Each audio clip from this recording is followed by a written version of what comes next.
We're gonna plow today with the RMAX XTR SubZero Plow from Tusk. This will be the second time I used it.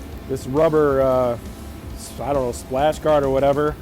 I grabbed that on Amazon. It makes the plow look a little beefier because this thing looked pretty wimpy otherwise. I've been trying to run these PVC pipes on here. You can see this one's already busted. I tried the black ones and they worked better. They didn't break, but they fell off. If this doesn't work well, I'm probably gonna end up going and grabbing another black one, and I just gotta figure out how to fasten it. I don't know if I'm gonna drill some holes through this blade here and then maybe put some pins in or something. I don't know, I gotta figure that out. I do have the shoes, you can see them over here. Those things, when they were on, the plow would just like bounce a ton. Maybe 10 inches of snow, 8 to 10. A lot of drifting. We're gonna give this thing a go right now. This is what I pushed out of basically to get out from the garage here. Just running it with standard wind setup. I put a synthetic line on there. This whole plow setup for this rig, I want to say, was under 700 bucks, which to me was a really good deal because everything else I'd looked at was definitely over $1,000. So installed super easy. All I had to do was take this plastic skid plate off the front and install this plow mount bracket under here. There's like 6 to 8 bolts in total. Maybe took 40 minutes. Didn't have to cut anything, didn't have to wreck anything. And that plastic skid plate, there were just 6 screws. Just set those aside, and as soon as the plowing season's done, then we'll go ahead and put that sucker back on. It'll work great. So I use this RMAX to basically plow my long driveway, the majority of it. And then I've got a Coyote subcompact with a bucket, and I use that to move bigger things. I tried to plow the entire thing with the tractor. It just took way too long. Wasn't worth the time.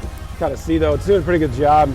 The only complaint right now is that the plow's sitting a little bit higher than I wish it was on the snow. Not really getting down and cutting very well. You know, the RMAX, I mean, it's pushing this stuff pretty good. Sorry about the blur there. I'm still kind of learning the best way to plow this driveway, especially since last year I used that tractor. The goal is to do it as fast as I can. The only thing that really kind of sucks about this method is this RMAX does not have a heated cab. I decided I didn't want to put it on, and I think the main reason for no heated cab with this one for me is I don't like the way those doors look. I don't like putting snaps and Velcro and stuff into the plastic.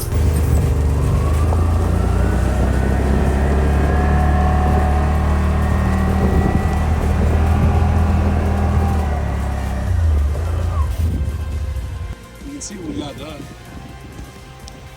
Cleared all of this with the RMAX, including the long portion of the driveway. I've got some footage I'll show you from my security cameras, kind of give you an idea. I'm going to clean all this up with the tractor. It's easier than trying to scrape and push all that. But overall, it did a great job. You can see that PVC pipe fell off. It's somewhere over here. I saw it. Right now you can see the plows bouncing and scraping up where the gravel is. It worked pretty well for a while. I don't know, it's a little wet underneath, and so as soon as the snow started to pull up and the ice started to break down, whatever, you could see where it's ended up. But overall, it worked really well. That thing pushes snow no problem, and so we'll get the rest of this cleaned up with the tractor and call it a wrap.